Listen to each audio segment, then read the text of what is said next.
Assalamu alaikum, this is Maria Zulfikar welcoming you all to the English news from BTV Chattogram. Let's begin with the headlines.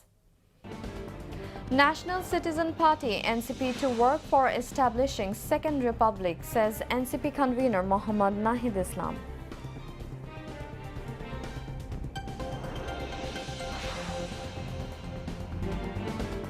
Advisory Council decides to recruit 2,000 more physicians aiming to take healthcare facilities at grassroots level.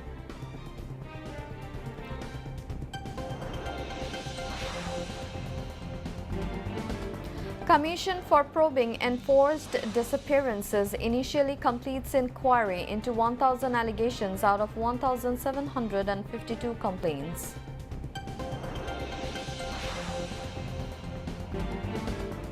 Chattogram District Administration fixes soybean oil price at 160 taka per litre to remain in effect till April 10.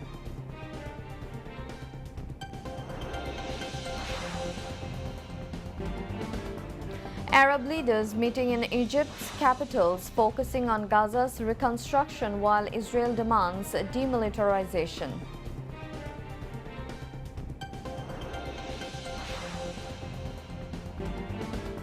And India chasing victory target of 265 runs set by Australia in first semi-final of ICC Champions Trophy in Dubai.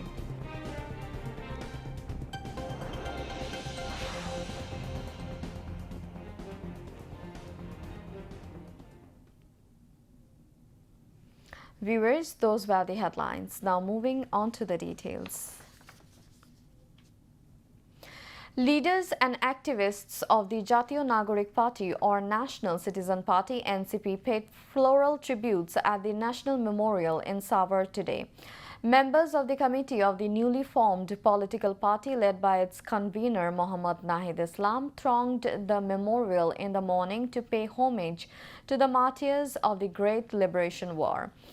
Other leaders of the party, including Member Secretary Muhammad Akhtar Hussain, were present on the occasion.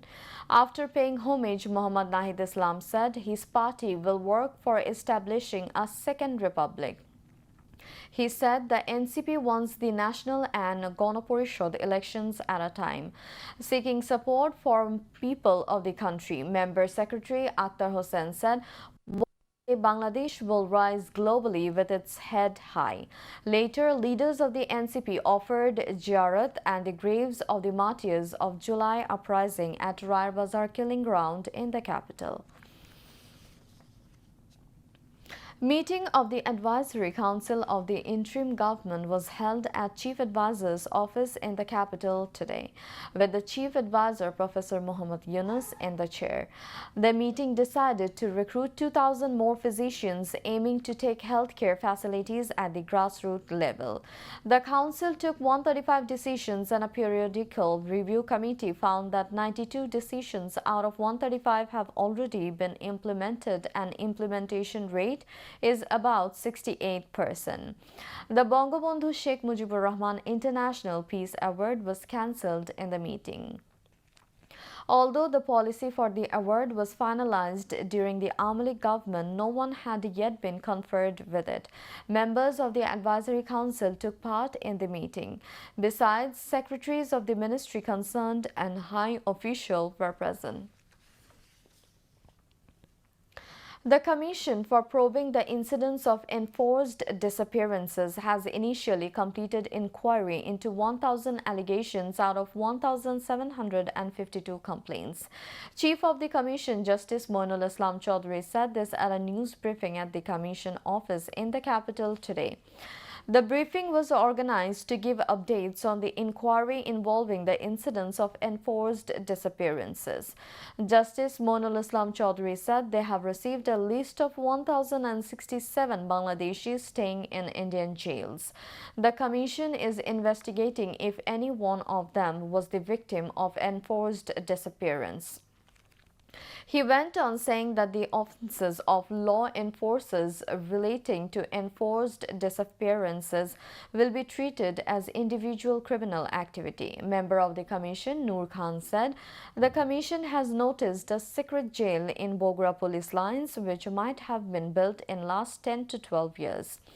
Another member of the commission, Nabila Idris, said those who are giving shelter to the individuals involved in enforced disappearances are doing criminal offences. Edible oil soybean has become scarce in the markets of Chattogram. Unscrupulous traders have increased the price, taking advantage of the crisis. Although the Chattogram Port and Customs said sufficient amount of edible oil has been imported into the country through the port, therefore this crisis is artificial. The city corporation and the district administration conducted joint drive in Khatulganj, the largest wholesale market of the country. The district administration held a meeting with edible oil importing companies, wholesale business leaders of Khatulganj, law enforcement agencies and leaders of various chambers of commerce of Chattogram at city's Circuit House today. In the meeting, the Chattogram district administration fixed the price of soybean oil at 160 taka per litre in Chattogram market, which will remain in effect till April 10. The district administration said if the supply of soybean in the markets of Chattogram does not become normal within a couple of days, a special task force will conduct drives on the warehouse. Strict measures including jail and fines will be taken if necessary. Chattogram City Corporation Mayor Dr. Shadat Hussain said the administration will continue monitoring and conducting of drives to implement the unanimous decision of the meeting. The July Sriti Foundation has provided financial assistance to those injured in the July mass uprising in Chattogram today. Chattogram Divisional Commissioner Dr. Mohammad Ziauddin was present as the chief guest in the program, organized at the Chattogram District Shilpakala Academy. Financial assistance was provided to more than 100 injured persons at the program. Checks of 1 lakh taka was given to each of the injured ones in the July mass uprising. In his speech, Chattogram Divisional Commissioner Dr. Mohammad Ziauddin said everyone should strive so that the achievements of the July uprising do not go in vain and the dream of the uprising is realized. Officials of police administration and the July Memorial Foundation were present on the occasion. The concerned officials said if anyone injured in the July uprising is left out, they will be included. Now, international news.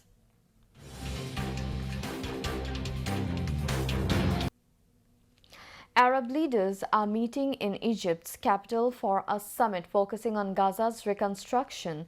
Israel's foreign minister demands the removal of Hamas from Gaza and return of captives before Israel agrees to phase 2 of ceasefire deal. Israeli forces killed 2 Palestinians in southern Gaza after cutting off aid to the besieged enclave and reneging on the ceasefire deal. The International Rescue Committee said it has gathered much needed pharmaceutical and medical supplies to send to hospitals in Gaza. However, due to the blockade, the supplies may not arrive as planned this week, it added. Gaza's health ministry has confirmed 48,388 Palestinian deaths in Israel's war on Gaza, while 111,803 people have been wounded. President Donald Trump suspended military aid to Ukraine on Monday, sharply escalating pressure on Kyiv to agree to peace negotiations with Russia.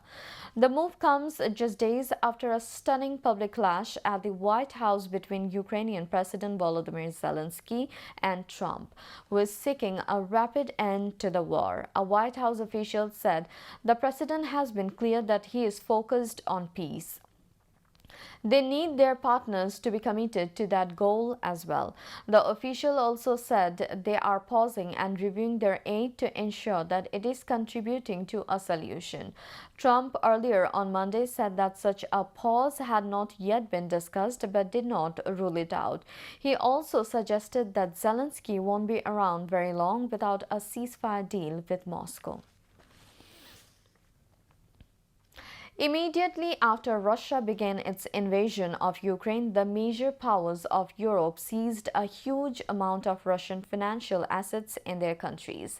Now, Europe is going to try to seize about 210 billion US dollar from that financial assets. They claim that this money will be confiscated as part of the plan to create a ceasefire agreement in Ukraine. The British media, the Financial Times, said France and Germany have long opposed the complete confiscation of these assets that have been seized in the European Union, but the two countries are discussing with the UK and other countries over the ways of using these assets. Sources said French officials made a proposal to European countries stating that if Moscow violates any ceasefire agreement in Ukraine in the future, these assets can be confiscated.